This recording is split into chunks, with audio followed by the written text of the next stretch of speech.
Today's guest is a DJ, producer, and a songwriter whose relationship with music began long before the stage, the studio, or the spotlight. For MgucciFab, it started in moments of gathering. Watching her uncles DJ at family socials that often followed political meetings during apartheid-era South Africa. Spaces where conversation, resistance, community, and music all existed side by side. It was there, surrounded by the sounds of kwaito and the energy of people coming together, that the foundation of her love for music was first laid. And in an industry often shaped by virality and constant visibility, she's her name differently. Her approach is deliberate, grounded in instinct, shaped by discipline, and anchored by an undeniable connection to the music itself. Behind the sets, the travel, and what social media often frames as soft life is years of consistency, strategy, and quiet work. Now as she steps into the international stage, her story raises an even bigger question. What does it mean to carry a distinctly South African sound into global spaces while staying true to its roots? Today's conversation is about more than music. It's about legacy, evolution, and building something that lasts. This is The Edit. And today, we're in conversation with MgucciFab, the DJ. Thobela, Sanbonani, hello. SePedi rere, thobela go locha. I don't know why they say that. It's actually two different languages or two different forms of SePedi. Nna re shire dumelang. Mgucci. Hi. When ga rene le re. Re shock. Maga. But hey, man, otherwise I'm out here chilling le Makgoshi Fenyane, otherwise known as MgucciFab the DJ. She's done phenomenal things in the game. Look her up. She's very much busy. Worked with the likes of Vigra Deep and other names that I don't want to really get into, because today it's all about her, the making of MgucciFab the DJ. Yeah. So Thobela, you said you're soft-spoken off camera. I don't get it. How are you a DJ and soft-spoken? I don't know how to explain it. But yeah, I guess music kind of makes me a different personality altogether. But in general, this is me, chilled vibes. Okay, now that you've touched on what we want to talk about today, music, yes, making you a different person.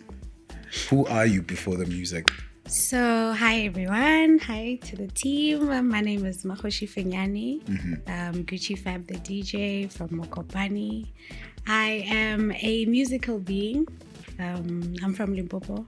I currently stay in Cape Town, but I've been around the country for different reasons. Yes. 9 to 5, other things as well. Yeah. But in general, I am a musical person. I come from a musical family.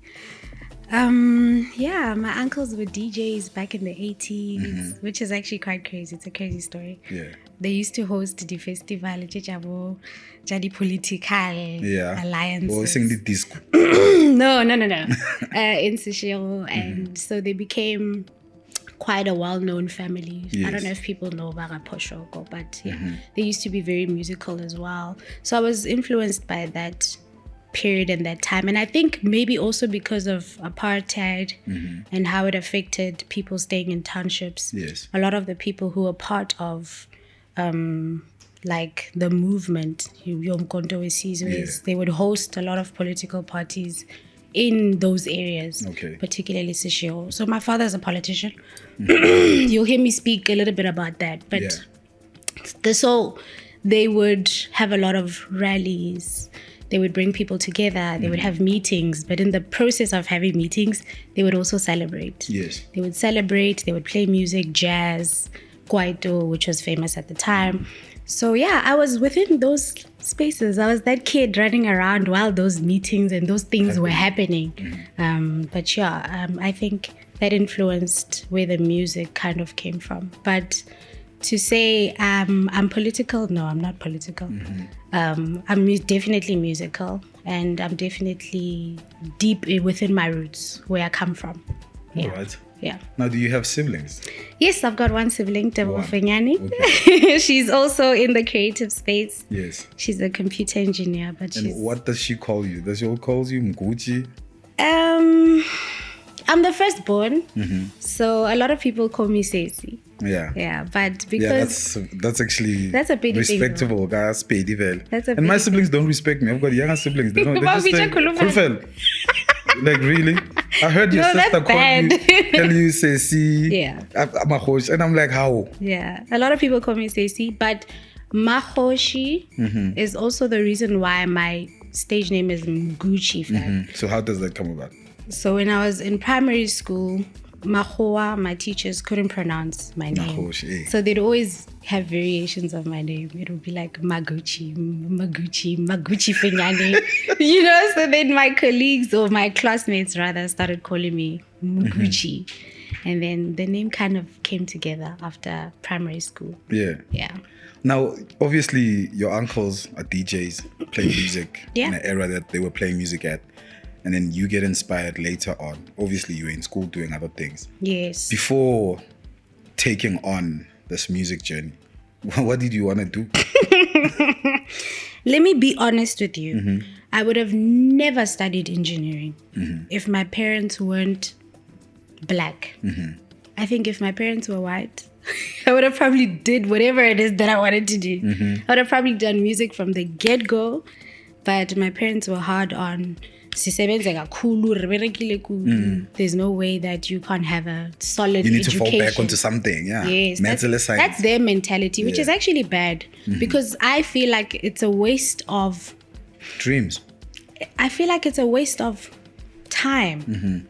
I could have invested my time doing smarter things than harder things because the curriculum in South Africa is hard. People don't realize the reason why a lot of people don't have jobs and don't finish their qualifications in record time. Because they're not enjoying what they're doing. It's because the curriculum is too rigid. It's very rigid. It doesn't make you think outside the box. It makes you think in a structured way. So anyway, that's another story for another day. Yeah, so much for not being political. That's another story.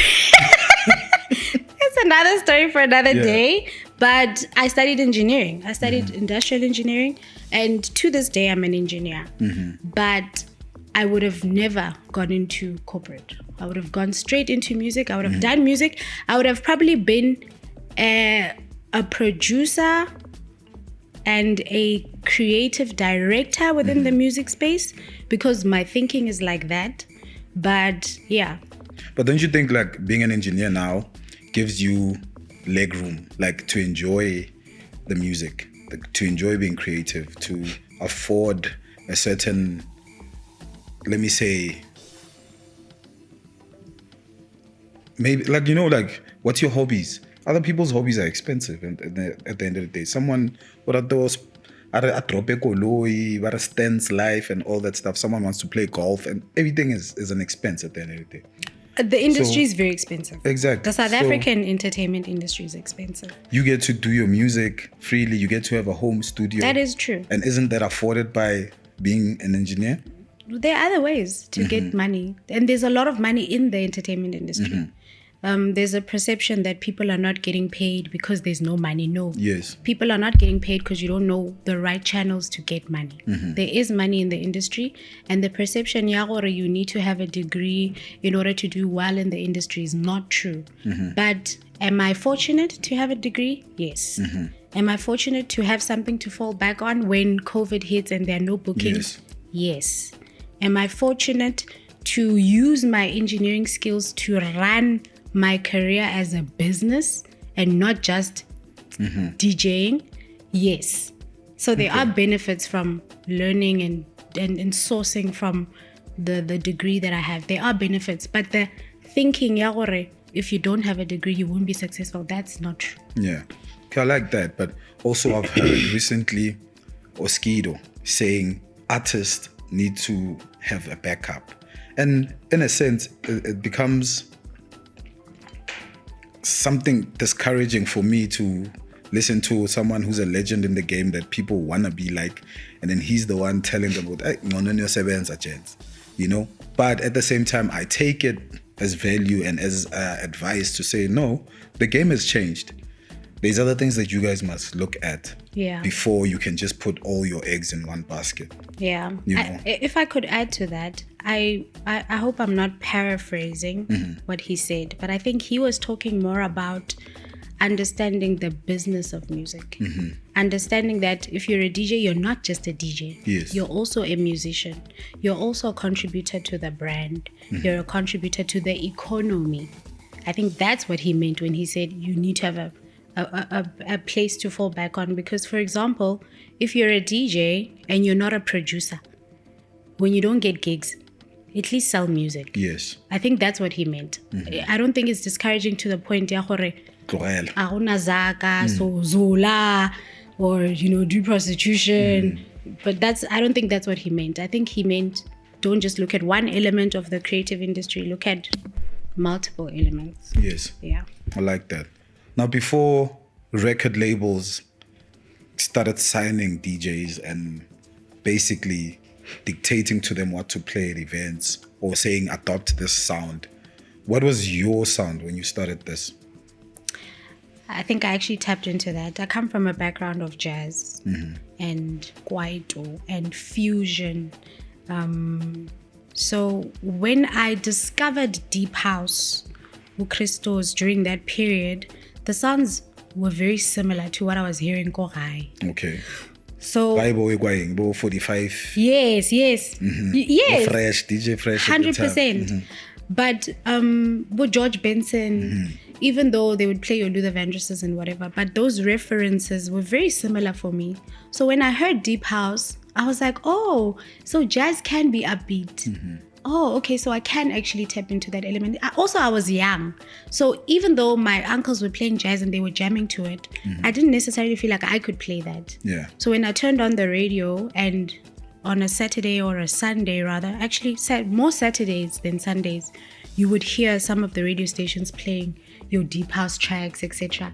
Then that's when I started to realize, well, actually, I like the sound of music.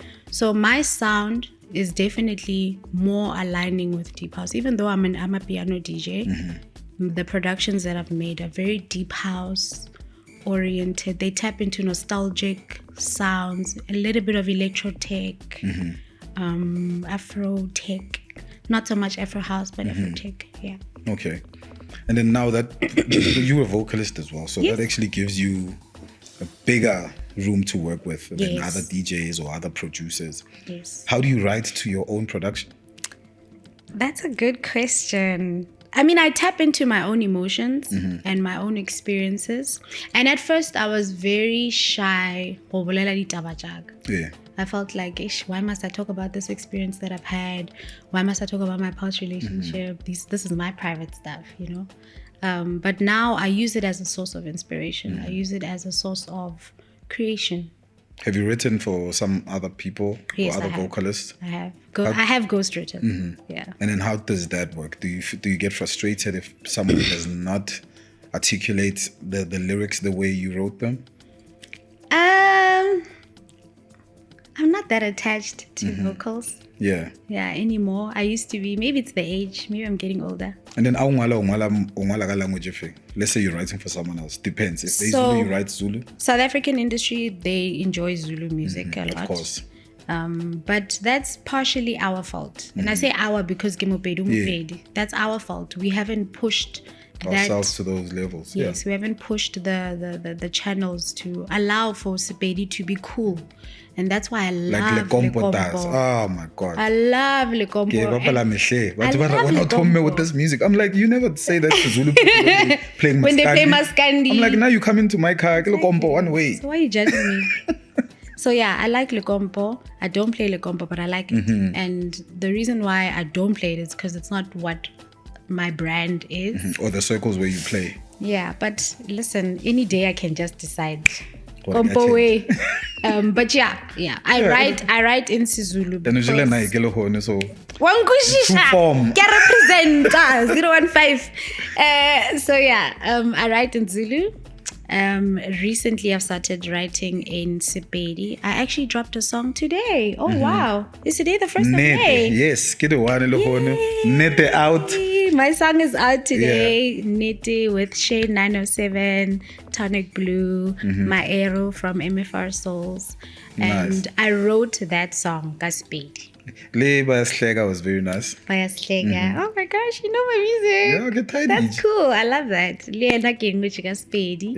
So yeah, but yeah, SePedi in Deep House, SePedi in Amapiano, it's not common. Yes. It's not common. And you'll be very surprised to know there are a lot of artists who are vocalists currently in the industry who are actually Pedi, but have been singing in Zulu for years. Music was paid. Yeah. At some point, I used to tell my friends, what's about my struggle with this thing is that I'm trying to make something that is not perceived as cool to be cool. Yeah. Like that's our fault. That's, you know what I mean? That's why shout out to him, shout out to Bo Ntunge Karishma. They're doing it and they're so cool at it, you know what I mean? It makes people feel like go experience more like we were with Tom or Sanjoro Ntunge to experience it. So now tell me, how or when did this music thing change from just being I want to be a DJ to actually being a business, for you being a businesswoman in it, for you to be able to say, I can charge a soy and I give a ball. You know what I mean? And as a producer, how do you charge? As a DJ, how do you charge? As a vocalist, how do you charge? How do you package all this? Hey, that's an interesting conversation, eh? That's a very, and I think it's subjective. And that's maybe the problem why it's a tricky conversation. It's because people will price themselves based on how they see their worth.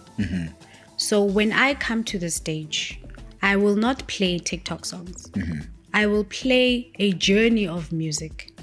So that takes time. That takes practice. Yes. And I won't come to stage and play 112 BPM from 8 until 9. I'll play 112 when I start. And it escalates. Then I'll get to 113. Then I'll move up to 115. 118. By the time I'm done, I'm probably playing 125. And that's because I've stayed in Durban. I've stayed in Limpopo. I stay in Cape Town. Yes. I know how to play different genres. That also takes a lot of experience. Yeah. So when I'm sitting at home and I'm like, okay, Khulufelo is having an event. I'm going to think about the audience that's coming to Khulufelo's venue. I'm going to think about what are we celebrating that day? Is it his birthday? Is it a wedding?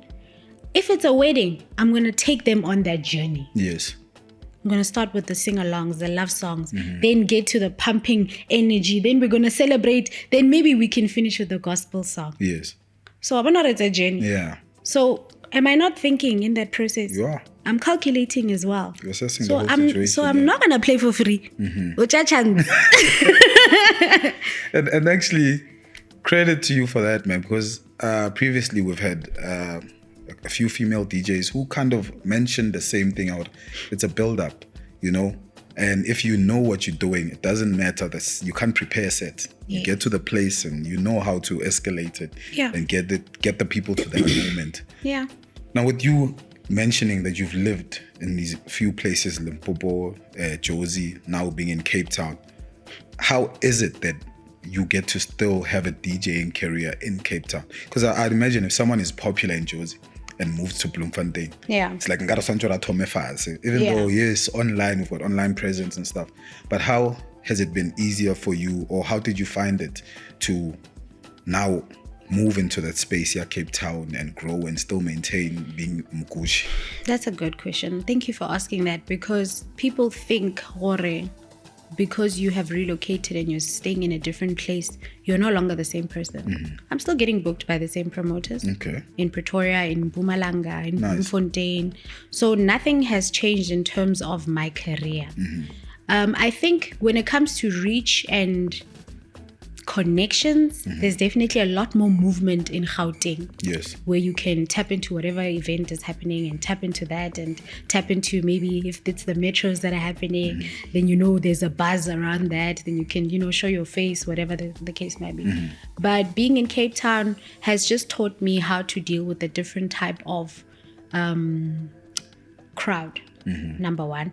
Number two, there are a lot of corporate gigs in Cape Town, because a lot of the retail companies, your Pepcos, your Ackermans, whatever, their head offices, their TFG head offices are in Cape Town. Okay. So I am definitely getting a lot more corporate gigs in Cape Town. So one would say, Makgoshi, I don't see you in the clubs anymore. That's actually what's happening currently. I'm getting a lot of corporate gigs in Cape Town. And it's also teaching me a lot about my worth as well. So that has also affected how I charge. Because now... Like, hey, kikule champagne, this can't stout. Yeah. Oh, okay. Good point. But yeah, that has also affected how I deal with contracts, how I deal with deposits. So coming back to your question about payment, I am a lot more structured now because I've seen how other people do it. So I have been exposed to a more corporate way of doing bookings. How you communicate. Do you tell people? Is there a non-disclosure agreement? Is it branded? Can you have a brand on stage? So there's a lot of rules that I'm now learning that I'm being exposed to. I think in Joburg, a lot of the events are casual, kitty club. Yes. They're not too corporate. Yeah. But yeah, the percentage is higher. Not that Joburg is not corporate, but the percentage in Cape Town of the corporates is higher. But then what is the challenge for someone to actually make that, to see your charge, your invoice, and then pay it and because I mean in sports, Banyana have always been complaining about payments. Yeah. In corporate, females get to these top positions and they still feel like, no, but you're not giving me what my male predecessor was getting paid. Yeah. I understand. And for me, I've been an artist my whole life. I've had female artists and I just see them as artists. Like, I don't say you're a female. That's you. You know what I mean? That's you. But that's not what I'm industry. asking you. How has the industry been?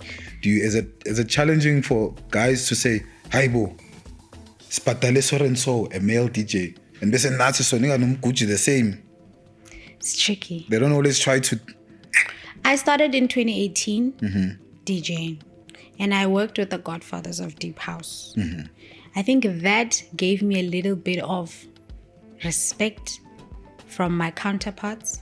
Then when I went independent into Amapiano, there was skepticism around being a female DJ and how well you are.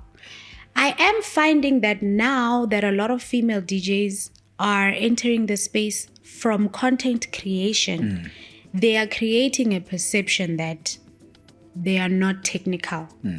And it is actually affecting everyone. The technical ones. Yes, it's affecting us all because we're all perceived under the same umbrella. And the videos trending where girls are making errors on stage. And Kabza made an error the other day, which is funny because nobody made a big deal out of it. No, they did make a big deal. No, if it was a girl, if it was a girl, it would have been a bigger discussion. It would have been a bigger discussion. Yes. True. So there is a perception that if you're a female DJ, you kind of need to do more. There is that perception. But when I started out, I didn't receive that criticism. I didn't receive that skepticism. But I am finding that now it's more of a conversation. It wasn't back then. And I'm not sure if it's because of Deep House and Amapiano. Because that's a different crowd. Yes. Different audience. They treat each other differently as well. And in Amapiano, there is that skepticism. And I think it's because what JV were too much. I think that what JV were too much. It's too much about the looks now. And I think it is affecting how female DJs are perceived. Yeah. Okay. Mgucci. Mgucci. Kulufel. Like, do you think female DJs are known for their skill? Or more of the gimmicks that we see? There's so many female DJs, female producers, female vocalists from the past who have paved the way for us. I think they definitely deserve a little more respect. In terms of technicality, this is a male-dominated industry. Yes. So I don't take it personally when we are treated differently. But I do think we deserve a little more respect. Yes. 100%. We're a lot more technical than a lot of the male counterparts that we deal with. And I'm not saying this as a jab to anyone. I was taught how to DJ by a man. Inoso taught me how to DJ. The Godfathers taught me how to DJ. Vigro Deep taught me how to DJ. So these are men. So I can't take away from them and the path that they've made for us. But I think female DJs, a lot of them are very technical. Very technical. Maybe not famous, but very technical. And they're just not respected. But I feel like there's leniency when it comes to male gimmicks. I mean, gimmicks are gimmicks. Even in rap, there's gimmicks. There's gimmicks all the time. But with female DJs, when there's that dancing gimmick that they do, or I want to twerk nyana, I want to have a whole dance crew. It's like now we focus on that. Like if you don't come dressed in a certain way, if you're not selling the sex, you're not getting the same attention. But let's pause. Fellow Leti, does he not dance on stage? He does. He does. All the time. All the time. Jezik, does he not dance on stage? Oh, Jezik give you a little bit all the time. Really just. But is he called a dancing DJ? No. They still respect his craft. And deep house DJs or Afrotech DJs, I saw Ino Napa the other day. Nana Mechi stage, he was international. He was dancing. Vini, when he's traveling with major league DJs, what is he doing? Yeah, he's dancing. So basically, I get what you mean. But when it's a female, it's like, yeah, do that only. Exactly. So imagine now if you're a female and you were having the same lyrics as Scott Maphuma. Gone ganj. You're gone. you'd be cancelled. If a female, remember the time Kamompela did Amanigi Nigama Chips? MFR Souls, they were looked at differently. They were viewed differently for a period because they produced that song. Yes. And to say it impacted their career, I wouldn't know. Maybe my era would. Maybe we should invite him and say. But when a female does it, it's like, ish, kamumpela. She's not lyrical. What's wrong with it? I actually don't find anything wrong with it. Amapiano is about flow. Sangena, Saphuma, Gumnandi, aye. That's a Makgoshi vibe. That's a Lihleza vibe. That's a Kasi vibe. There's a lot of nuances in just dropping a word here. I want to give an example. There's a song, Yakhale, Brenda Fast. Jiva. Yeah. Aye, but that. Jiva. What is that? Aye, she's not saying anything. Is she saying anything? Is she being technical? No. That's a South African culture. It's a vibe nyana that we have. We shouldn't look down on it. There's nothing wrong with it. But to your point, when it's done by a guy, maybe it's like, it's okay. And when it's done by females, there is a little bit of an element of skepticism. But Gonganje and other Scott Maphuma songs, I think because I met him personally a few years ago at Silver Lakes, he was part of this other production team. They were trying to build some type of a piano hub. I'm not sure if I can mention what that team was, but that's where I met him back in like 2020, maybe 2020 on the dot.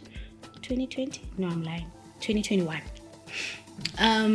You could see, Orman, these people are producing good quality music with heavy lyrics, with stories, but do those sell?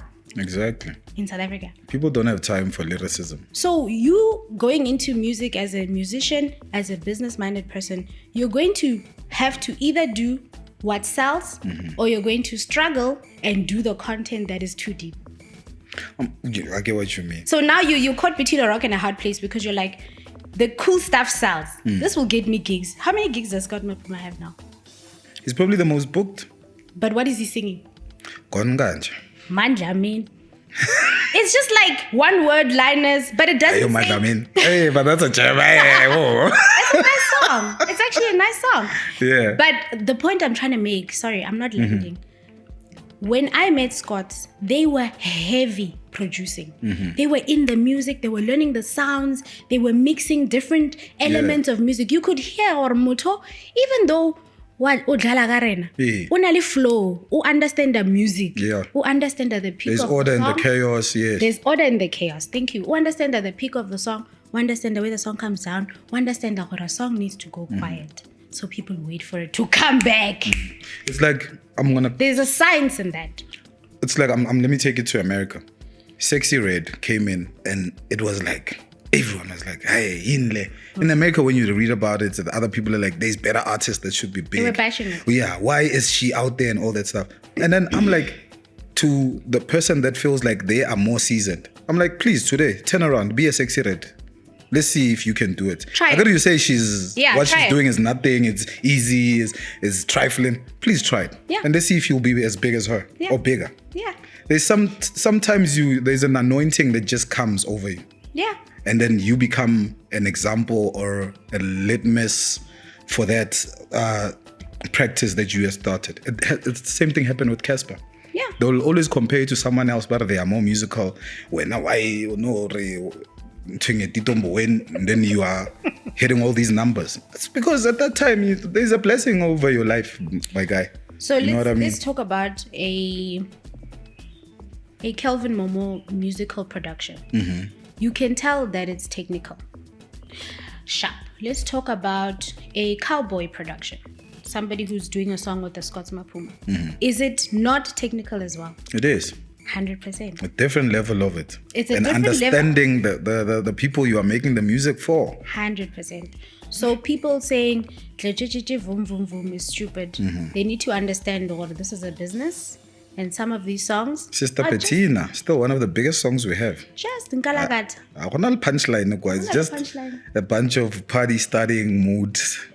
And it doesn't words. mean Hore Scots is not technical. Yeah. He is. That's why I'm trying to paint the picture. When I met him, they were busy. They understood what they were doing. Mm-hmm. And I respect it because there's an element of, do I tap in deep or do I stay here? Yeah. And that's a business decision. That's good. Now talking business decisions. You're about to embark on an international tour. Yes. What do you feel like you have in store for the international audience? How do you prepare yourself now going there? Oh my God, I'm so excited. Mm-hmm. I feel blessed. I feel like it came at the right time. I don't think previously I was ready, mentally, emotionally. How am I preparing myself? I am definitely making sure that I understand the audience and the countries that I'm going to be traveling to and what sound it is that they listen to. I think as DJs in South Africa, we need to be innovative. We need to put in elements of Afrobeats, even if we don't like to mix the two genres. I'm a big fan of Afrobeat. We need to... SePedi, Really? That is interesting. That is interesting. Maybe you can export that. That's interesting. We should talk. Yeah. But yeah, I think we need to definitely look at innovation. Times are changing. So I'm putting in elements of everything. Everything. When you go to spaces like that, who do you bring with? Are you bringing Mgucci, the DJ, the vocalist, the producer, or you just bringing a whole bag of tricks? Definitely a whole bag of tricks. I don't come as I am. I come with a legacy of my ancestors. I come with a lot of history, South African history when I come to your stage. Yeah. So you can expect plethora of different elements of music. Yeah. So yeah, definitely when I come to see your country, when I come to your stage, wherever you are, expect a lot. Yeah. Now with us here at the Edit, it's a culture for us to say our guest are something. Oh wow. So I'm gonna start a sentence and then you finish it off. Okay, cool. Okay, let's do it. I leave you with this.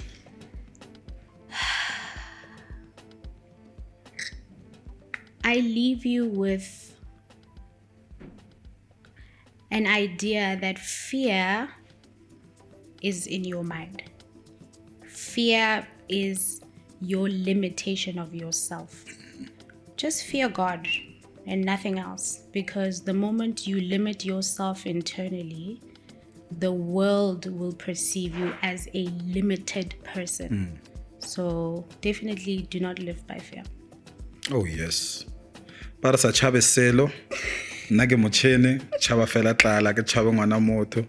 Today we're chilling with Mgucci, Makgoshi Fenyane. Yes, sir. Phenomenal person. Thank you. I love everything about you. Thank you so much. I like the swag. Thanks for having me. All the best with the international tour. And I can't wait to listen to more music. And out today, Nnete. Yes. What's up? Thank you. Sharp. Now we're going to enjoy a set from her. Arjiving.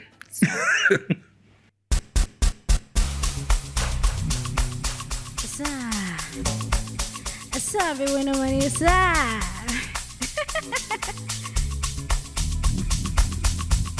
This is my new song, Nnete. It drops on the 1st of May, which is today, alongside Shane907, my arrow, Bless Mano, and your favorite girl, MgucciFab. Asa.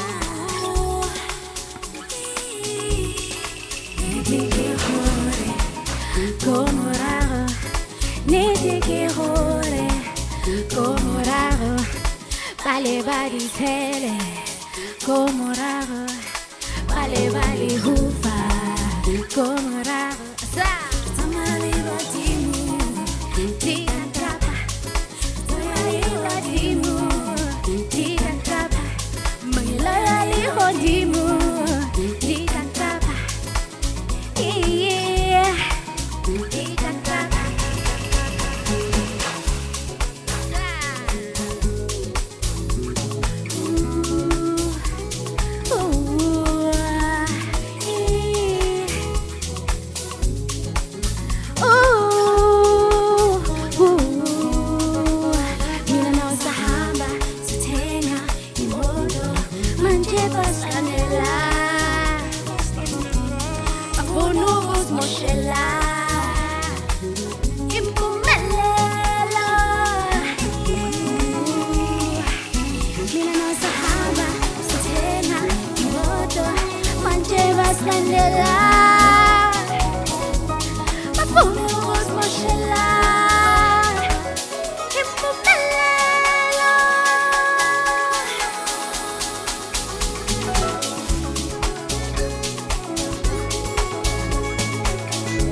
This new one is called Bayastega. And this one actually dropped in December, but I hope you guys like it either way. Asa.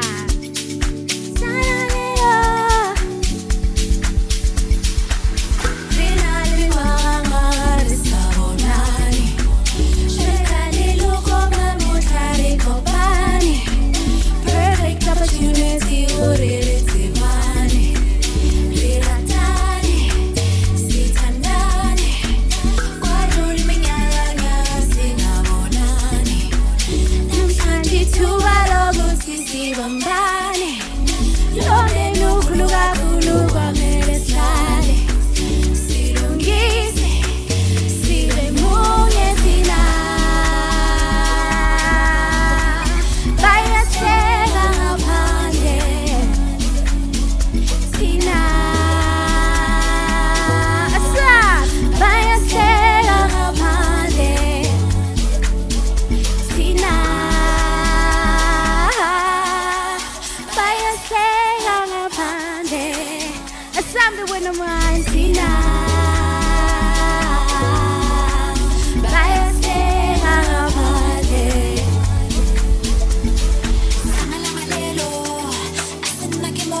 Nobody wants to own up to it. This is not my fight. This is not my fight.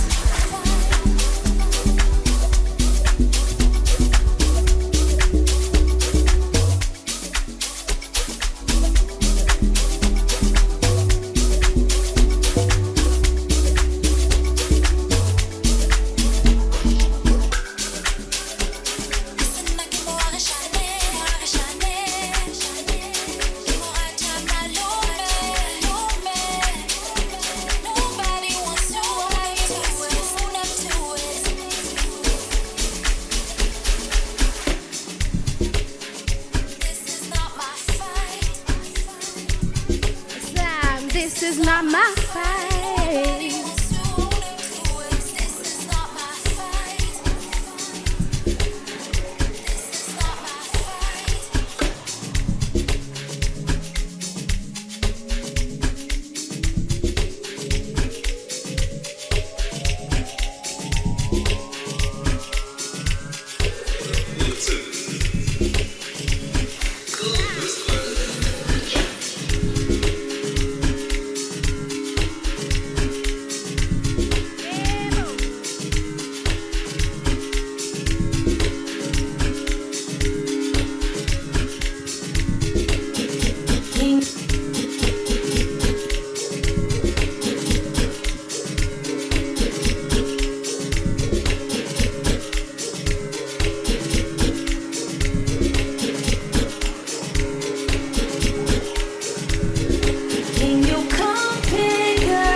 I'm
said don't mind, but do you mean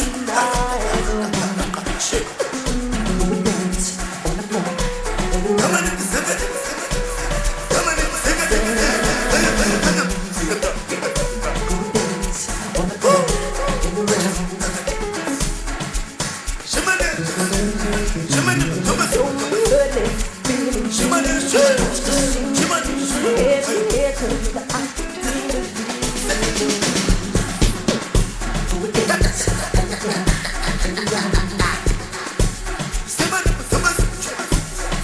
people always told me, be careful what you do. Don't go around breaking girls' hearts. And mother always told me, be careful who you love. Be careful what you do. So the lie becomes the truth. Hey, the cheese, that's what I love.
What was that? What dance move was that?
Educated by city party.